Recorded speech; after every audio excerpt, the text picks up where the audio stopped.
बिस्मिल्लाहिर्रहमानिर्रहीम, अस्सलाम वालेकुम। आपको खुश आमदीद। मैं हूं सलमान मिर्जा और आप देख रहे हैं मेरा YouTube channel sum up with Salman Mirza. जनाबे वाला, बहुत शुक्रिया ये वीडियो देखने के लिए, आपने वक्त निकाला। जर्नलिज्म की दुनिया में नदीम मलिक एक बहुत बड़ा नाम है, सीनियर एंकर पर्सन है, मोतबर नाम है, सीनियर जर्नलिस्ट हैं, सीनियर तज्जियाकार हैं। समा चैनल में 8 बजे का स्लॉट करते हैं, अपना प्रोग्राम करते हैं। अंदाज़ गुफ्तगू बहुत शानदार है, धीमे लहजे में बात करते हैं लेकिन बहुत जानदार बात करते हैं। और नदीम मलिक साहब पाकिस्तान में उन चंद जर्नलिस्ट में शुमार होते हैं जिन पर आप किसी किस्म का कोई इल्ज़ाम नहीं धर सकते। लिफाफा सहाफ़ी, जानिबदारी का इल्ज़ाम, किसी सियासी जमात से वाबस्ता होने का इल्ज़ाम नहीं धर सकते, क्योंकि वो इंतहाई मोतबर शख्सियत हैं, गैर जानिबदार हैं। जो बात करते हैं उसकी प्रॉपर रिसर्च होती है, प्रॉपर होमवर्क होता है। ऐसे नहीं कि चलते फिरते कोई बात अपने प्रोग्राम में वो कर देते हैं। तो जनाबे वाला इंतहाई मोतबर शख्सियत हैं और कई एंकर्स के लिए, कई जर्नलिस्ट के लिए रोल मॉडल भी हैं। आज जब मैं वीडियो बना रहा हूं 6 जुलाई बरोज मंगल को, आज FIA ने नदीम मलिक साहब को तलब किया। अब मुझे नहीं पता कि आप किस दिन ये वीडियो देख रहे हैं, लेकिन मंगल के रोज 6 जुलाई को FIA ने नदीम मलिक साहब को तलब किया। अब जनाब, ऐसा क्या हो गया कि नदीम मलिक साहब को FIA की जानिब से तलब किया जा रहा है? नदीम मलिक साहब पेश नहीं हुए, उसकी क्या वजूहात हैं? नदीम मलिक साहब का क्या मौक़िफ़ है? और ऐसा क्या कर दिया नदीम मलिक साहब ने जिसकी वजह से FIA उनको बुला रहा है? इन तमाम मौज़ूआत पर आज बात करेंगे। लेकिन इससे पहले, अगर आपने मेरा चैनल सब्सक्राइब नहीं किया है तो काइंडली सलमान मिर्जा ऑफिशियल को सब्सक्राइब कीजिए, बेल आइकन जरूर दबाइए और इस वीडियो को आपने आखिर तक जरूर देखना है।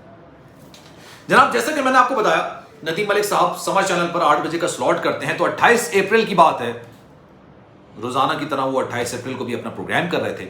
और इस प्रोग्राम के दौरान 28 अप्रैल को नदीम मलिक साहब ने अपने प्रोग्राम में एक बड़ा दावा किया। वो दावा किया था, पहले उस पर बात करते हैं। नदीम मलिक साहब का दावा था कि FIA के चंद अहलकारों ने उनको बताया है, यानी नदीम मलिक साहब को बताया है।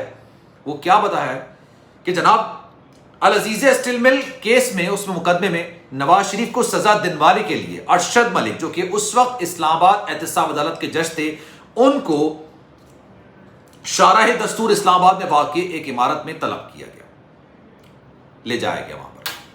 जब उनको ले जाया गया अरशद मलिक को, तो वहां पर हसास इदारे के 2 सीनियर अहलकार मौजूद थे।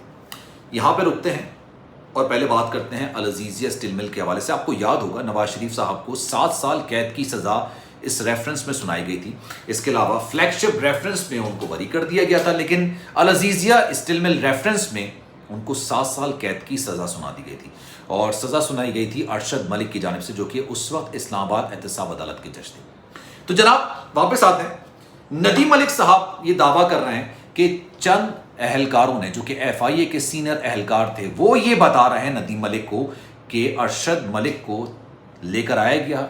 और कहाँ लाया गया? शाराह दस्तूर पर एक इमारत में लाया गया। और जब वो वहाँ पहुँचे, अरशद मलिक साहब वहाँ पहुँचे, तो 2 सीनियर अहलकार हसास इदारे के वहाँ पर मौजूद थे और उन्होंने अरशद मलिक, जज अरशद मलिक साहब की 30 साल पुरानी एक वीडियो उनको दिखाई। मुल्तान की ये वीडियो थी, मुल्तान में ये वीडियो बनाई गई थी, अरशद मलिक साहब की वीडियो थी और ये काबिल एतराज़, नाजेबा किस्म की वीडियो थी। अब इस वीडियो को दिखा के अरशद मलिक साहब को ये कहा गया, ये दावा नदीम मलिक साहब कर रहे हैं, ये उनको कहा गया अरशद मलिक साहब को कि अल अजीज़ रेफरेंस में आपने, हसास इदारों के अहलकार ये कह रहे हैं कि अगर आपने हमारी मर्जी के हिसाब से फैसला नहीं सुनाया तो इस वीडियो को वायरल कर दिया जाएगा। यह दावा नदीम मलिक साहब 28 अप्रैल को अपने प्रोग्राम में करते हैं। अच्छा, आगे बढ़ते हैं। वो 2 सीनियर अहलकार कौन थे? हसास अहलकार, हसास इदारे के अहलकार कौन थे? उनका नाम नहीं बताया, वो कौन थे, क्या करते हैं, इस हवाले से कुछ नहीं बताया, कुछ भी डिटेल्स नहीं बताई। सिर्फ उन्होंने एक रैंडम ये दावा किया। और ये दावा उन्होंने क्यों किया? उन्होंने कहा कि FIA के चंद सीनियर अहलकार ये बात मुझे बता रहे हैं। अब जनाब, आगे बढ़ते हैं। FIA की जानिब से आज उनको तलब किया गया और जब उनको तलब किया गया तो ये कहा गया कि आपने ऐसी इंफॉर्मेशन दी है तो इसकी डिटेल्स आपको हमें आकर बतानी है। नदीम मलिक साहब का मौक़िफ़ जो सामने आया है, नदीम मलिक साहब ने कहा है कि मैं FIA के सामने बिल्कुल पेश नहीं होगा। उनका यह कहना है कि हर जर्नलिस्ट के अपने सोर्सेज होते हैं اور کوئی بھی جرنلسٹ کو سورسز واضح کرنے یا سورسز کو منظر عام پر لانے کی بات نہیں کر سکتا ہے، اس پر مجبور نہیں کر سکتا ہے۔ اس کے علاوہ ندیم ملک صاحب یہ بھی کہتے ہیں کہ وہ گرفتاری سے پہلے جو ضمانت کرائی جاتی ہے قبل از گرفتاری، وہ بھی ضمانت نہیں کرائیں گے۔ اگر ایف آئی اے کو شوق ہے ان کو گرفتار کرنے کا تو وہ آئے اور گرفتاری کا شوق پورا کر لے۔ اچھا، ندیم ملک صاحب کا یہ بھی موقف ہے کہ گزشتہ کچھ عرصے سے وہ بدعنوانی کے بڑے سکینڈل، جس میں رنگ روڈ کا منصوبہ بھی شامل ہے، لاہور میں شروع کیے مختلف منصوبے شامل ہیں، حکومت میں شامل ایک اہم شخصیت کے اسرائیل کے مبینہ دورے کو بے نقاب بھی وہ کر رہے ہیں۔ آپ کو یاد ہوگا زلفی بخاری کی بات کر رہے ہیں اوبویسلی، اس کے علاوہ تو اور کسی کا نام سامنے نہیں آیا۔ تو اس حوالے سے یہ ایک سینئر اہلکار، سینئر وزیر کی شرارت ہے جنہوں نے ایف آئی اے پر یہ دباؤ ڈالا ہے، اور یہ دباؤ ڈالنے کے بعد ان کو طلب کیا گیا ہے۔ یہ ندیم ملک صاحب کا موقف سامنے آ رہا ہے اس حوالے سے۔ ساتھ ساتھ ندیم ملک یہ بھی کہتے ہیں کہ کسی صحافی سے اس کی خبر کی تصدیق کے بارے میں پوچھنا کسی بھی طور پر قابل قبول نہیں ہے۔ جنہوں نے جرم کیا ہے ان کو پکڑیں، انہوں نے تو صرف بطور صحافی اس مبینہ جرم کے بارے میں معلومات فراہم کی ہیں، یہ ندیم ملک صاحب کہہ رہے ہیں۔ تو جناب یہ قصہ ہے۔ آپ کو یاد ہوگا ارشد ملک جو کہ جج تھے احتساب عدالت کے اسلام آباد کے، ان کی جانب سے یہ فیصلہ سنایا گیا تھا، اور اس کے بعد انہوں نے ایک بیان حلفی بھی جمع کرایا تھا۔ اچھا، یہ دعویٰ میں ایک چیز اور شامل ہے۔ یہی ویڈیو کہا جا رہا ہے کہ جس ویڈیو کے حوالے سے ارشد ملک صاحب کو بلیک میل کیا گیا تھا، یہی ویڈیو پھر مسلم لیگ نون کو بھی مل گئی، مسلم لیگ نون کے سینئر لوگوں کو بھی مل گئی تھی۔ انہوں نے بھی ارشد ملک صاحب کو بتایا تھا کہ آپ کی ویڈیو ہمارے پاس موجود ہے، آپ بھی ہمارے حساب سے فیصلہ دیں۔ اور آپ کو یاد ہوگا ایک ویڈیو بنائی گئی تھی جس میں ارشد ملک صاحب بیٹھے تھے، سامنے دو لوگ بیٹھے ہوئے تھے، اور پھر اس حوالے سے انہوں نے اپنا بیان حلفی سپریم کورٹ میں بھی جمع کرایا تھا۔ خیر، لاسٹ ایئر دسمبر میں کرونا کا شکار ہو گئے تھے ارشد ملک صاحب، اور پھر انتقال کر گئے تھے، اس دنیا سے چلے گئے تھے۔ تو جناب یہ دعویٰ ہے، اور اس دعوے کی وجہ سے آج ندیم ملک صاحب کو ایف آئی اے کی جانب سے طلب کیا گیا، ایف آئی اے کی انسداد دہشت گردی ونگ کی جانب سے ان کو طلب کیا گیا تھا۔